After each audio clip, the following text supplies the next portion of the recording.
Nos vamos a poner de pie, vamos a leer en el Salmo 33.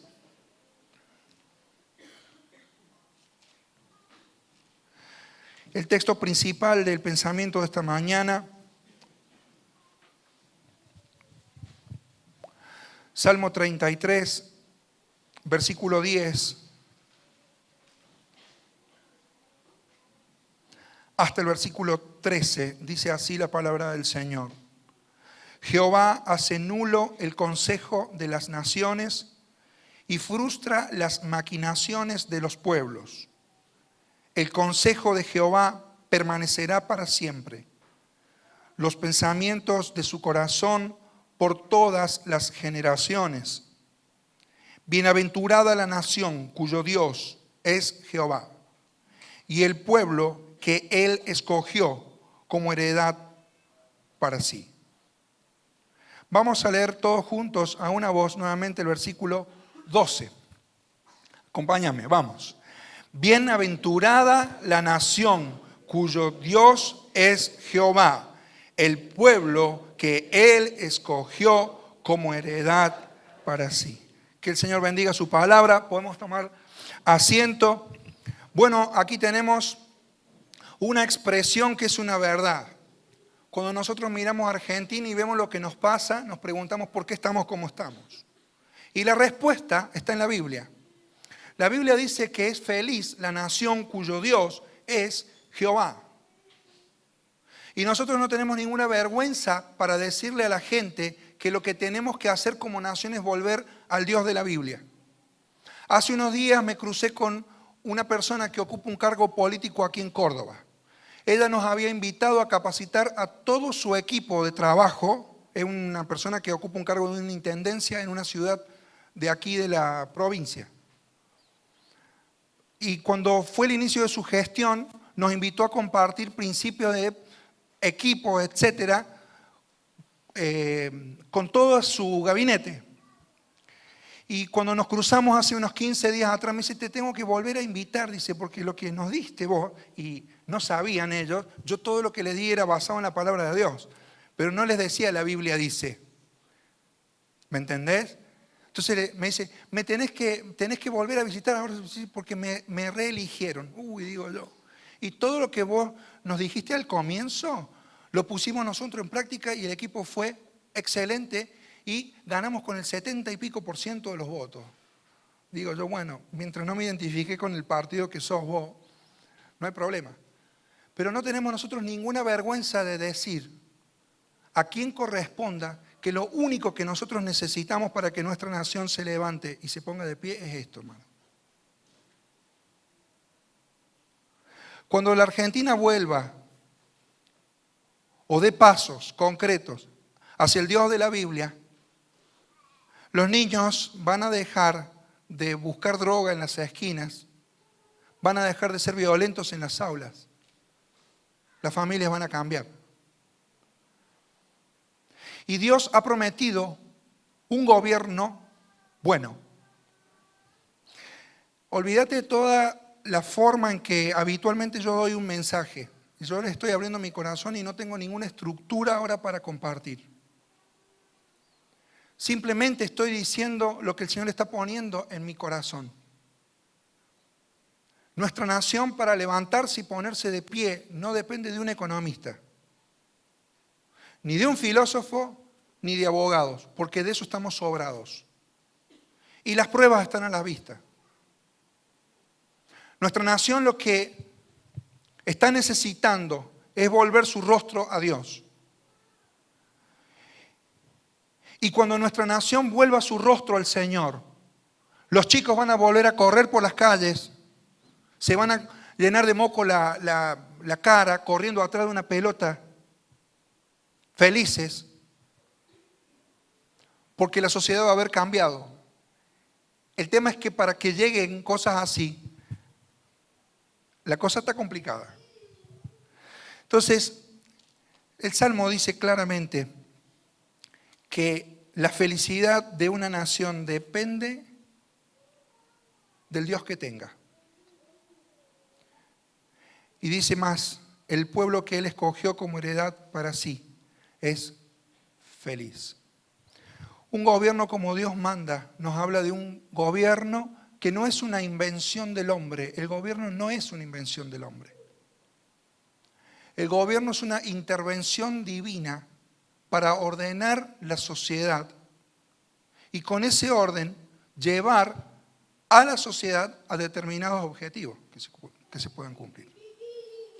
Entonces, es una estructura a través de la cual el orden va trayendo bendición a la sociedad. El tema es que esta institución divina, que no es una invención del hombre, ha caído desde el albor de la humanidad a causa del pecado.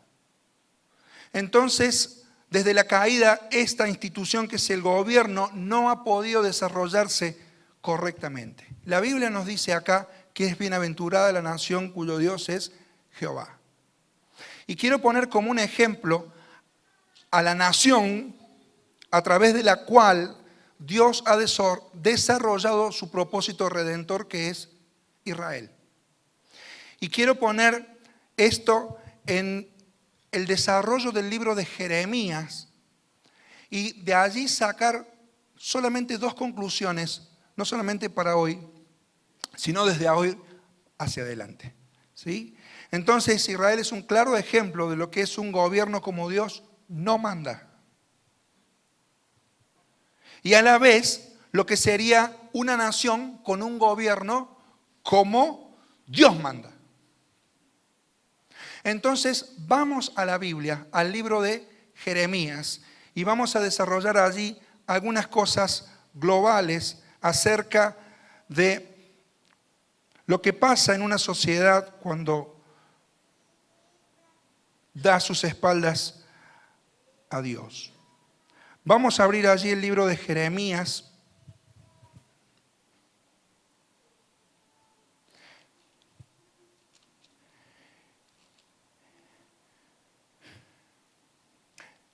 Y vamos a comenzar este tiempo recordando de que había una larga sombra que estaba por sobre el reino del sur, Judea. Dios envió al profeta Jeremías. ¿Sabes cuántos años estuvo trabajando Jeremías con la nación para que volviera su rostro a Dios? 40. Mira lo que dice el capítulo 2 de Jeremías, el versículo 32.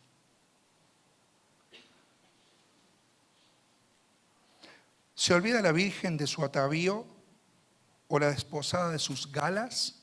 La respuesta es no. Toda mujer llevará consigo el recuerdo para siempre de esa primera instancia de intimidad, de la celebración de su boda. Eso es algo inolvidable. Pero dice la Escritura, pero mi pueblo se ha olvidado de mí por innumerables días. Durante muchos años, Jeremías fue enviado a una nación que se dedicó sistemáticamente a olvidar a Dios. Y vez tras vez, dice la Escritura, yo les envié a mis profetas. El libro de Isaías dice que ellos preferían elegir profetas que les mintieran. Y ellos, como pueblo, le decían a los profetas, díganos cosas halagüeñas. En otras palabras, mentime que me gusta. Y se desviaron del Dios que los había formado. Por innumerables días, dice la Escritura, ellos se olvidaron del Señor. Aquí tenemos a un profeta que está diciéndoles al pueblo, nosotros debemos cambiar, nosotros debemos cambiar, nosotros debemos cambiar, porque lo que se nos vienen no son días buenos. Y la sombra de Babilonia cada vez se hacía mayor sobre el reino del sur. Ya se había fraccionado luego de los reinados de David, Saúl y Salomón el reino en dos. El reino del norte, con capital en Samaria, ha caído en el año 722 a.C. Cae en manos de los caldeos. Y el segundo libro de Reyes, en el capítulo 17, prácticamente yo creo que al final, dice, esta nación será dispersa y fue dispersa y no va a haber más memoria hasta el día de hoy, dice el segundo libro de Reyes en el capítulo 17. Y créame que hasta el día de hoy es hasta el día de hoy. Porque Israel, como reino del norte, se pulverizó y nunca más volvió a existir. Quedó solamente la segunda escisión, el reino del sur, cuya capital era Judá, a la cual fue enviado, entre muchos otros, el profeta Jeremías. Ya el reino del norte había caído, el reino del sur estaba amenazado, sitiado durante prácticamente una década por el ejército de Babilonia, hasta que finalmente las puertas cayeron y todo fue destruido. Hasta entonces, los profetas fueron una y otra vez y le fueron advirtiendo a la gente que tenían que volver a Dios. Ahora, llegaron a esta instancia y finalmente la palabra de Dios se cumplió. No sé si vos sabés que el cautiverio en Babilonia duró unos cuantos años. ¿Cuántos años duró? A ver, ¿quién sabe? 70 años duró el cautiverio en Babilonia. La pregunta es, ¿por qué 70 y no 60? ¿O por qué 70 y no 80? ¿Por qué el pueblo de Judá fue 70 años al cautiverio? Porque estaba profetizado. ¿Qué más?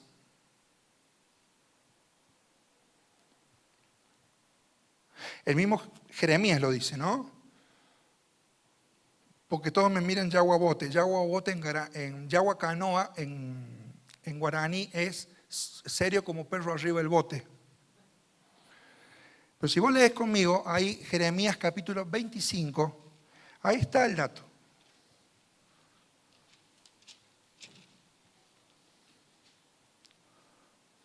La perícopa del capítulo dice 70 años de desolación. Verso 4, envió Jehová a vosotros todos sus siervos los profetas, enviándoles desde temprano y sin cesar, pero no oísteis, ni inclinasteis vuestro oído para escuchar, cuando decían, volveos ahora de vuestro mal camino y de la maldad de vuestras obras, y moraréis en la tierra que os dio Jehová a vosotros y a vuestros padres para siempre, y no vayáis en pos de dioses ajenos, sirviéndoles y adorándoles, ni me provoquéis a ira con la obra de vuestras manos, y no os haré mal.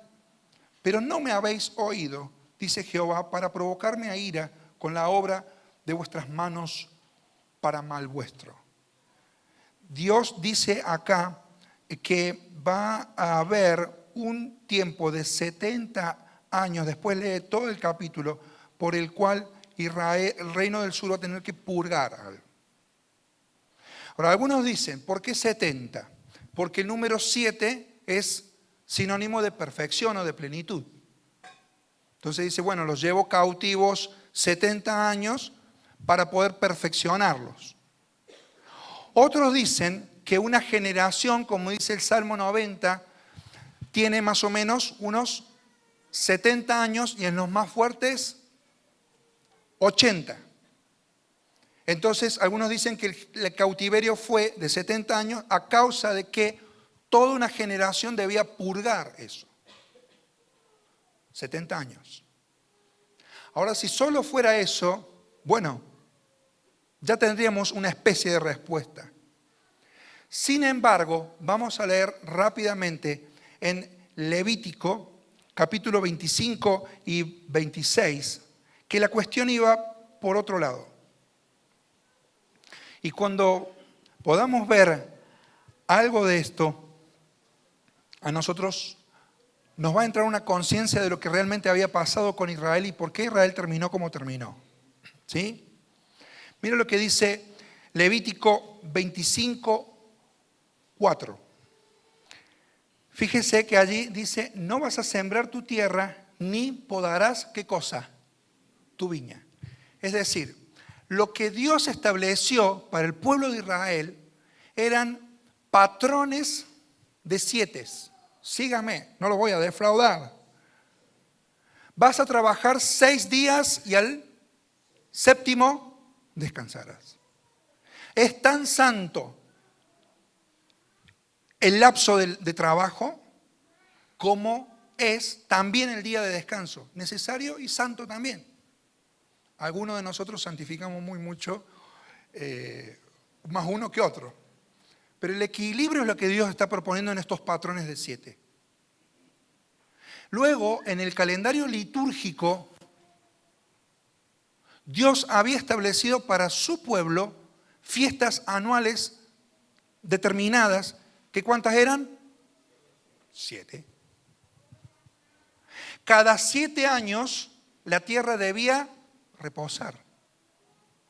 Ustedes saben que un problema con la pampa nuestra, las inundaciones en el mundo, son a causa de la tala indiscriminada.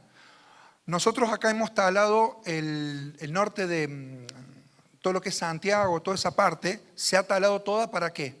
Para que esa tierra pueda ser fertilizada y sembrada con soja. Porque hay más ganancia en la soja que en los árboles que nadie usa. Entonces, ¿qué pasa? Parte de las aguas cuando caen, se vienen para acá. ¿Por qué? Porque no hay freno que pueda detener eso. Acá hay gente que tiene campos y sembrado. ¿Qué pasa cuando la tierra no reposa? La siembra de la soja, ¿verdad?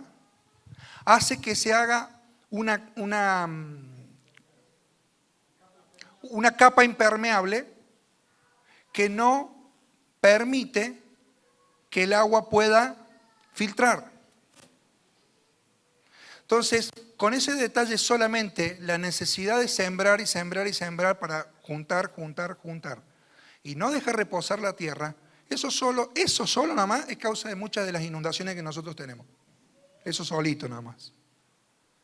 Entonces, cuando Dios propone al pueblo de Israel, cada 7 años vos vas a descansar, la tierra va a tener que tener reposo para el Señor, y dice, no vas a sembrar tu tierra ni podar tu viña. Lo que Dios estaba diciéndole al pueblo de Israel, descansen en mí. ¿Me seguís? Vos trabajás 6 días, descansá el séptimo. Que la tierra trabaje 6 años y al séptimo no hagas más nada. Y la verdad que ahora lo pensamos y sería buenísimo. Tener un año sabático donde nadie laburara, no tenés que ir a marcar tarjeta ni nada. Sería fantástico. Un año donde vos ahorraste los otros 6 y te va a dar una vuelta por el mundo. Estaría buenísimo. Pero mira que sonso que somos, que de arranque nomás damos vuelta a las cuestiones y nosotros mismos la complicamos. Los israelitas no obedecieron, sino que trabajaron no solo los días de reposo, sino los años sabáticos, es decir, sin parar. Ahora, Dios les dijo en Levítico 26, 18, ahí nomás, en el capítulo que viene, les dijo una cosa más.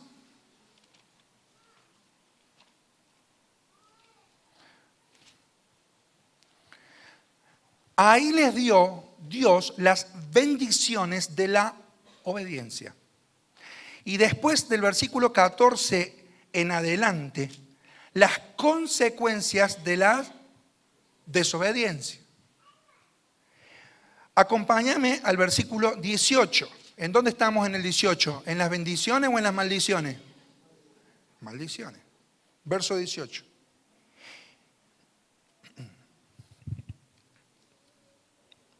Y si aún con estas cosas no me oyereis, yo volveré a castigaros 7 veces más por vuestros pecados. Y después hay mucho texto más que no quiero leer por amor del tiempo, porque quiero avanzar. El versículo 34 del 26. Entonces la tierra gozará sus días de reposo todos los días que esté asolada, mientras vosotros estéis en la tierra de vuestros enemigos.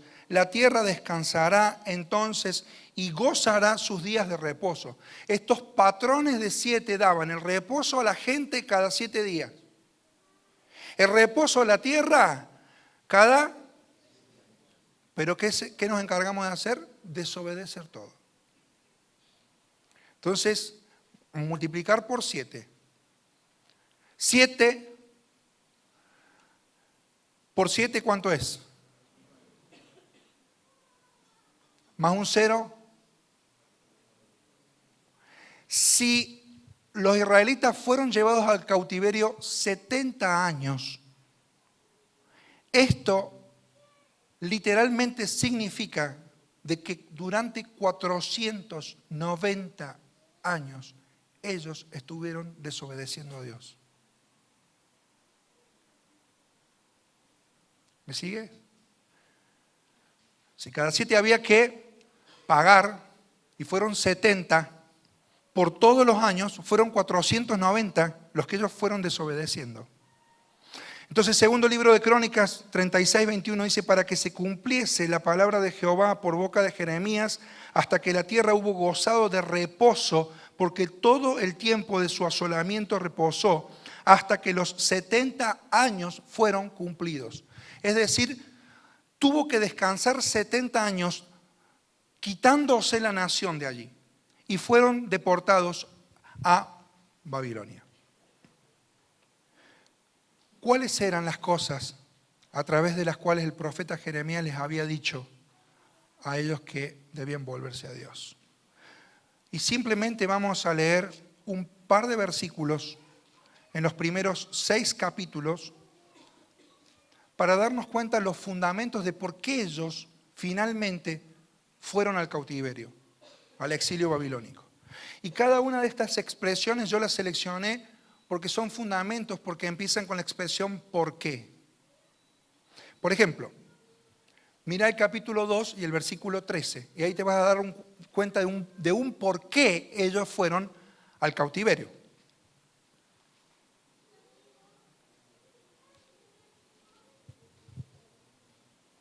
Porque 2 males ha hecho mi pueblo. Me dejaron a mí fuente de agua viva y cavaron para sí cisternas rotas que no retienen agua. 20. Porque desde muy atrás rompiste tu yugo y tus ataduras y dijiste, no serviré. 22. Aunque te laves con lejía y amontones jabón sobre ti, la mancha de tu pecado permanecerá aún delante de mí, dijo Jehová el Señor. Tremendo. Capítulo 4, verso 21.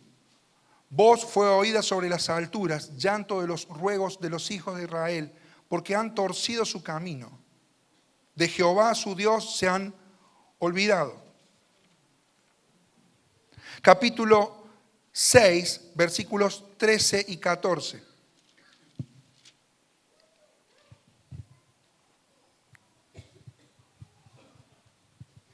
Porque desde el más chico de ellos hasta el más grande, cada uno sigue la avaricia.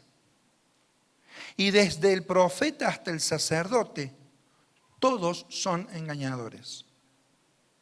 Y curan la herida de mi pueblo con liviandad, diciendo paz, paz, y no hay paz.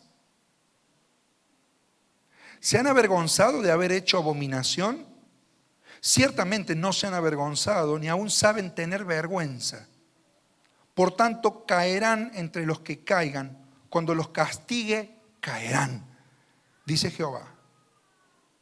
Así ha dicho Jehová, paraos en los caminos y mirad y preguntad por las sendas antiguas, cuál sea el buen camino y andad por él, y hallaréis descanso para vuestra alma. Mas ellos dijeron, no andaremos. Tremendo. Falta de compromiso con Dios. La contaminación y la corrupción, dice otro versículo, otro por qué. Y los introduje en tierra de abundancia para que comieseis su fruto y su bien, pero entrasteis y contaminasteis mi tierra e hiciste abominable mi heredad. Capítulo 4, versículo 22, creo que lo acabamos de leer. porque mi pueblo es necio, no me conocieron. Son hijos ignorantes y no son entendidos, sabios para hacer, ¿qué cosa? El mal, pero hacer el bien no supieron. Y cuando nosotros empezamos a leer esto, tengo un arsenal de versículos bíblicos más para poder compartir, que no lo vamos a hacer por amor del tiempo, leo solamente uno más. Dice, ustedes se engordaron, verso 28 del capítulo 5, y se pusieron lustrosos como jaula llena de pájaros, así están sus casas llenas de engaño. Así se hicieron grandes y ricos. Se engordaron y se pusieron lustrosos y sobrepasaron los hechos del malo. No juzgaron la causa del huérfano. Con todo se hicieron prósperos y la causa de los pobres no juzgaron. ¿No castigaré esto, dice Jehová? ¿Y de tal gente no se vengará mi alma? Entonces, ¿qué tenemos aquí? Áreas de advertencia profética. El profeta les había dicho, 2 males han hecho ustedes. Dejaron a Dios en boca del mismo Señor, me dejaron a mí y fueron ustedes a cavar cisternas rotas que no pueden retener agua. ¿Cuáles son? Todas estas. Contaminación, corrupción, comodidad, no quisieron servir a Dios. Muchas generaciones que se desviaron, desde el pequeño dice hasta el más grande, todos se desviaron. Es un problema que no es de una generación.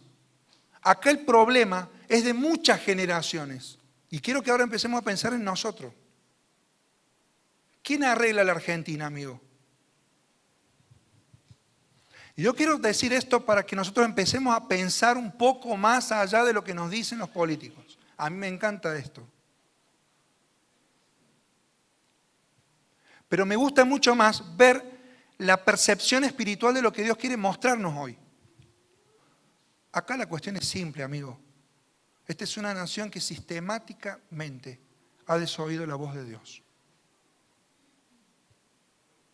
Y eso tiene sus consecuencias. Si yo creo que abortar está bien,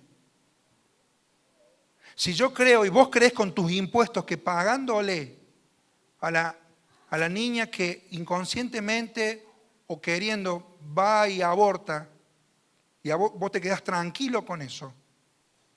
Bueno, si tu creencia es esa, tu creencia va a tener consecuencias. De la misma manera que cruzar un semáforo rojo y yo diga, mira qué linda esa lamparita en el medio de la calle. Y vas cruzando por la avenida 9 de Julio de Buenos Aires y dices, mira todas las luces rojas que tengo. Me llaman hacia ir al más allá. Y efectivamente vas a ir al más allá, porque te va a agarrar uno de esos monstruos grandotes y te va a destrozar.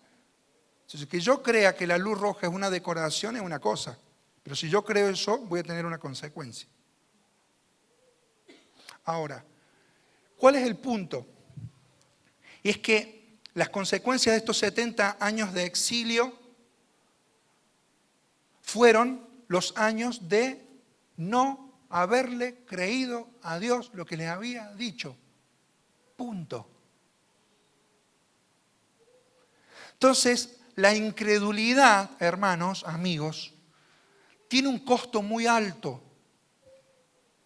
Cuando hay una palabra de Dios que obedecer y yo no la creo, la incredulidad tiene un costo muy elevado.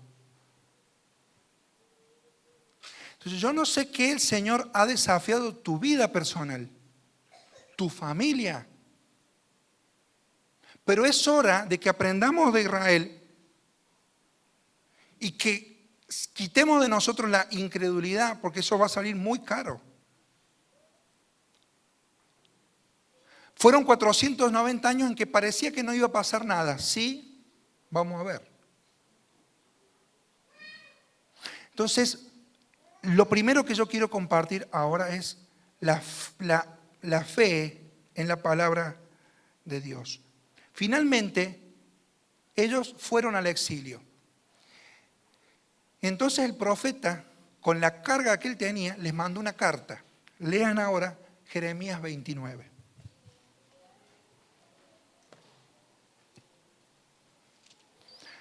Esta era una sociedad light, ¿viste? Y le decía a la gente, paz, paz, y no hay paz. Y curan con liviandad la herida de mi pueblo, y ahí están los que te mienten. Paz, paz, y no hay paz. Y no va a haber paz. Y Argentina no va a entrar en reposo hasta que tome determinaciones espirituales. Hermano, aprendamos esto. Ahora, hubo consecuencias. Tuvieron que irse al exilio. Después lean todo el capítulo 29 de la carta de Jeremías a los cautivos. Léanlo como una tareita en su casa, porque es realmente apasionante. Dice el versículo 1, estas son las palabras de la carta que el profeta Jeremías envió de Jerusalén a los ancianos que habían quedado de los que fueron transportados, y a los sacerdotes y profetas y a todo el pueblo que Nabucodonosor llevó cautivo de Jerusalén a Babilonia. Verso 5. Edificad casas y habitadlas y plantad huertos y comed del fruto de ellos. Casaos y engendrad hijos e hijas. Dad mujeres a vuestros hijos y dad maridos a vuestras hijas, para que tengan hijos e hijas, y multiplicaos allí y no disminuyáis. Y procurad la paz de la ciudad a la cual os hice transportar, y rogad por ella a Jehová, porque en su paz tendréis vosotros paz. Porque así ha dicho Jehová de los ejércitos, Dios de Israel: no os engañen vuestros profetas que están entre vosotros, ni vuestros adivinos, ni atendáis a los sueños que soñáis, porque falsamente os profetizan ellos en mi nombre. Yo no los envié, ha dicho Jehová. Porque así ha dicho Jehová: cuando en Babilonia se cumplan los 70 años, yo os visitaré y despertaré sobre vosotros mi buena palabra para haceros volver a este lugar. Porque yo sé los pensamientos que tengo acerca de vosotros, dice Jehová, pensamientos de paz y no de mal, para daros el fin que esperáis. Entonces me invocaréis y vendréis y oraréis a mí, y yo os oiré. Y me buscaréis y me hallaréis, porque me buscaréis de todo corazón. Es decir, que en medio de la tragedia, el profeta sigue dándoles esperanza. Traigamos esto a lo que nos pasa hoy. ¿Usted ve corrupción? ¿Ves corrupción? Sí. Vemos que hay algunos que se engordan, ilustran sus muebles con la plata del pueblo. Vemos mentira. Vemos que nos prometen paz, paz y curan la herida de nuestro pueblo con liviandad y no hay paz. Sí. ¿Vemos fuga de cerebro? Sí. ¿Vemos que hay un problema que viene de generación a generación? También. ¿Vemos que hay riquezas mal distribuidas? Claro que sí. Ya cuando vine llegué a las 3 de la mañana y ya vi el agua, el gas, todo eso. Ya. Ni hola me dijeron, estaban ahí. Y hay algunas de esas que son silenciosas y vos cuando te olvidas de pagarlas, después al mes ya te vienen amarillas, color rojo las boletas, todo. Entonces, ¿hacia dónde va Argentina? Amigo, Argentina va a un desastre total. Y no esperes ver días mejores en la tierra que vivimos. Si vos estás confiando en tu sueldo, si estás confiando en tu trabajo, si estás confiando en lo que estés confiando, soltá todo eso porque ya no es hora más de tener raíces en este mundo. Acá la cuestión básicamente la resumo en 2 palabras. Y con esto voy terminando. Primero, fe, que significa creer lo que Dios nos dijo y empezar a obedecer la palabra. Y si estamos en Argentina en un tiempo de cautiverio, hay un tiempo de esperanza. ¿Qué vamos a hacer hasta que el Señor nos visite nuevamente? Bueno, vamos a movernos con fidelidad. Vamos a pedir por nuestra nación, vamos a ser ciudadanos responsables, vamos a formar familias que honren a Dios, vamos a procurar la paz de nuestra nación, sabiendo que los pensamientos que Dios tiene para con nosotros son pensamientos de bien. Pero la felicidad nunca va a invadir a nuestra nación a menos que nuestra nación vuelva su rostro a Dios. Fidelidad en medio de los tiempos de la cautividad. Ese es el mensaje de Jeremías. Él les dijo, ¿vieron? La palabra de Dios se cumple.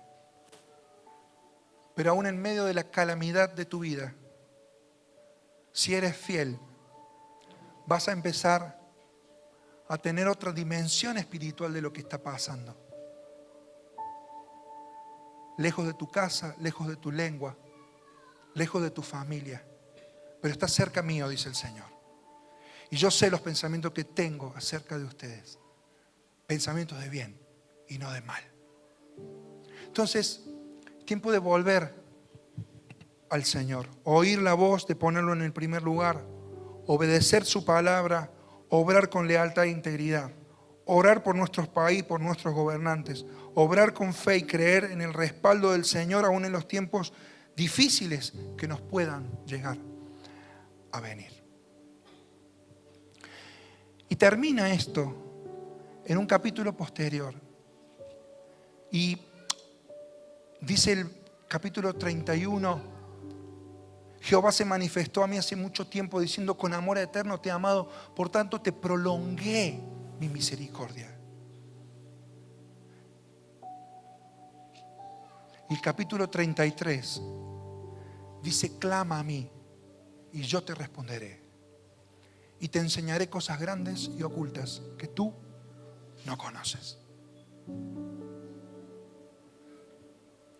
Y todo ese capítulo termina diciendo, yo soy el Dios del pacto. Yo soy el Dios que no falla. Ustedes se han dedicado sistemáticamente a desoírme. Y lo que están viviendo es consecuencia de sus malos procederes. Pero aún en medio de la destrucción hay esperanza. Porque yo soy el Dios que les amo. Yo soy un Dios del pacto. Y dice Jeremías 33, de una forma maravillosa. Si no permaneciere mi pacto con el día y la noche, si yo no he puesto las leyes del cielo y la tierra, también desecharé la descendencia de Jacob. Es decir, si pudieres hablar con las estrellas y decirle a la noche que no sea noche, después lee. Y al día que deje de ser día. Si llegaras a poder convencer a la noche de que no sea noche, aún así yo voy a poder cumplir mi pacto porque yo soy Dios. Si pudieras romper el pacto con el día para que no sea día, romper el pacto con la noche para que no sea noche, si lo pudieras hacer, yo aún así seguiría siendo fiel, porque pienso bien de vos. Y es hora de que dejes de pensar mal. ¿Y por qué yo pienso mal de mí si Dios piensa bien? Es un Dios de fidelidad. Es un Dios que nos está invitando ahora a confiar en Él. ¿Y sabes cuál es la felicidad de Argentina? ¿Cómo se llama? Jesucristo de Nazaret. Porque el Nuevo Testamento toma la idea de un pueblo vagando en la dureza de su corazón. Y Hebreos en el capítulo 4 dice, falta un reposo. Y ese reposo es Jesús. Lea después Hebreos 4. Por eso Él dijo, venid a mí, todos los que estáis trabajados, cargados. Yo los haré descansar. Así que, ¿es posible un gobierno como Dios manda? Sí, porque Él lo instituyó.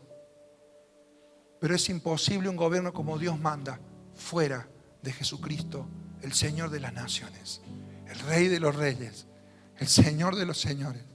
Es imposible que alguien les desobedezca y sea ajeno a sus consecuencias.